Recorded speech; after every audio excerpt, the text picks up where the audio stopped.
Hello my third year students, this is your paper third and today the topic is Things Fall Apart by Chinua Achebe. Today I tell you about this novel, the background of this novel and what is the theme of this novel. So in short way I start with the first line. It was written by the Nigerian author Chinua Achebe. इसमें मैं इसलिए ये line लिखी है क्योंकि इसमें Nigerian लिखा है। मतलब पूछ सकते हैं ऑब्जेक्टिव क्वेश्चन में कि चिनिया अचेबी जो है वो कौन सा राइटर है, नाइजीरियन है, अमेरिकन है, जर्मन है, आयरिश है, कौन से हैं। तो आपको याद रखना होगा कि नाइजीरियन राइटर है। और ये जो नॉवेल है थिंग्स फॉल अपार्ट, ये कब पब्लिश हुई थी? तो 1958 सबसे मोस्ट इम्पोर्टेंट क्वेश्चन है कि ये नॉवेल कब पब्लिश हुई थी? 1958 में। The title of the novel has been taken from the poem. जो ये नॉवेल है इसका जो टाइटल है वो किस पोएम से लिया गया है? तो उसका नाम है second coming, which is composed by William Butler Yeats. जो विलियम बटलर ईट्स द्वारा कंपोज की गई थी सेकंड कमिंग, ये टाइटल जो है उस पोएम से लिया गया है। तो ये भी बहुत इंपॉर्टेंट है। मोस्टली ये क्वेश्चंस इस टाइप के आते हैं। अब मैं आपको लोगों को बता रही इसका बैकग्राउंड क्या है, इस नॉवेल का बैकग्राउंड क्या है। जैसे लाइफ ऑफ इग्बो पीपल, इस नॉवेल में इग्बो पीपल के बारे में बताया गया, उनके जीवन के बारे में बताया गया है। The novel depicts the life of Okonkwo. Okonkwo is the hero of this novel.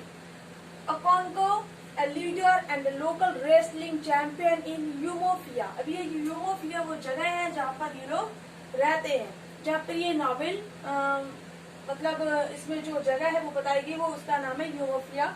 और जो कॉन्को है वो इस नॉवेल का हीरो है। वो एक रेसलर है, बहुत अच्छा, बहुत स्ट्रांग है। वो one of the fictional group of 9 villages in Nigeria. जो यूमोफिया है, जो नाइजीरिया में जो 9 गांव है, 9 विलेजेस हैं, उनके ग्रुप में से एक है ये यूमोफिया।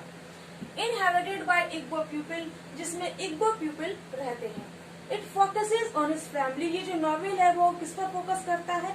अकोंको की फैमिली पर एंड पर्सनल हिस्ट्री, और उसका जो व्यक्तिगत इतिहास है उसके बारे में बताता है। द कस्टम्स, रीति रिवाज है वहाँ के उस गाँव के, उसके बारे में। And society of the Igbo, और इग्बो का कैसा समाज है, कैसा लोग एक दूसरे के बारे में सोचते हैं, जानते हैं, तो उसके बारे में सब पूरा बताया गया है। And the influence of British colonist and Christian missionaries of the Igbos community during the late 19th century. जो लेट 19th सेंचुरी के दौरान जो भी इग्बो समुदाय था, जो क्रिश्चियन मिशनरीज थे, ब्रिटिश कॉलोनिज्म जो भी, तो उसका जो प्रभाव है वो इस नॉवेल में बताया गया है। Most of the story takes place in the village of Umuofia. Most of the story, सबसे ज्यादा इसकी जो कहानी है वो इसी विलेज में दिखाई गई है, यूमोफिया में, located west of the actual city of Onitsha. जो लोकेट मतलब स्थित है west of the actual city, जो एक्चुअल सिटी था ओनित्सा के वास्तविक शहर में। ऑन द ईस्ट, ये जो ओनित्सा है वो कहाँ पर स्थित था? The east bank of the niger river in Nigeria. Nigeria में नाइजर नदी नाम की किनारे पे पूर्व की तरफ ये जो है ओनित्सा सिटी था। The events of the novel unfold in the 1890s। जो इस नॉवेल की जो भी घटनाएं हैं वो कब हुई थी? 1890s में। The culture depicted that of the Igbo people live together. जो इस कि यहाँ की जो संस्कृति है उसको जो चित्रित किया है वो कैसे, जो इग्बो पीपल थे जो साथ साथ रहते थे उसकी संस्कृति को इसमें दिखाया है। In groups of independent villages ruled by title elders. जो इंडिपेंडेंट विलेजेस हैं, जो किसी के ऊपर डिपेंडेंट नहीं है, जो अपने आत्मनिर्भर हैं, रूल्ड बाय टाइटल, जो ये नियम का पालन करते हैं, टाइटल जो भी उनके एल्डर्स हैं, पूर्वज हैं, उनके कहना मानते हैं। The customs described in the novel mirror those of the actual Onitsha people. जो ये कस्टम्स, रीति रिवाज जो वर्णन किए गए हैं, तो ये नॉवेल का एक शीशा है दोज ऑफ द एक्चुअल, जो वास्तव में ओनित्सा सिटी में होता था कभी, वो दर्शाया गया है उनके लोगों के बारे में।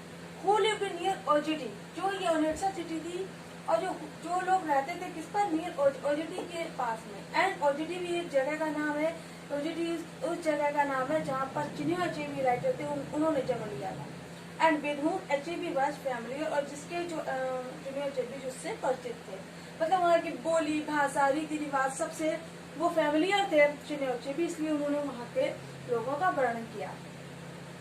A major theme of much confliction that is found throughout the novel, जो मुख्य थीम है इस नॉवेल में, वो पूरे नॉवेल में क्या कहाँ पाई जाती है, is that of the struggle between the traditional ways of the people and the possibility of the change of way।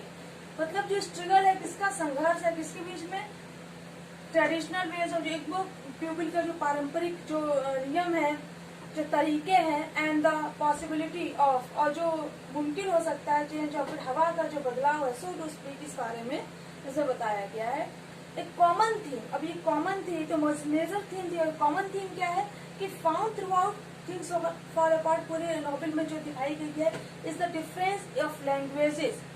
ये जो है वो किस पर डिफरेंस बताता है, लैंग्वेज माने भाषाओं में, एवं कल्चर्स माने संस्कृति, and barrier in which it creates as a cause to their lack of communication and understanding of one another. जो भी वहाँ की जो भाषा है, जो कल्चर्स हैं, एक दूसरे से जो भी डिफरेंस है, वो उसके बारे में, उनके समुदाय के बारे में, और एक दूसरे की समझ को लोग कैसे समझते हैं, तो उसके बारे में जो है इस नॉवेल में पूरा चिनुआ अचेबी ऑथर ने बताया है। तो ये जो है आपका इंट्रोडक्शन है थिंग्स फॉल अपार्ट का। नेक्स्ट वीडियो में मैं आप लोगों को थिंग्स फॉल अपार्ट के कैरेक्टर्स बताऊंगी, और कैरेक्टर्स के थ्रू ही उसकी स्टोरी आपको बता दूंगी। Thank you.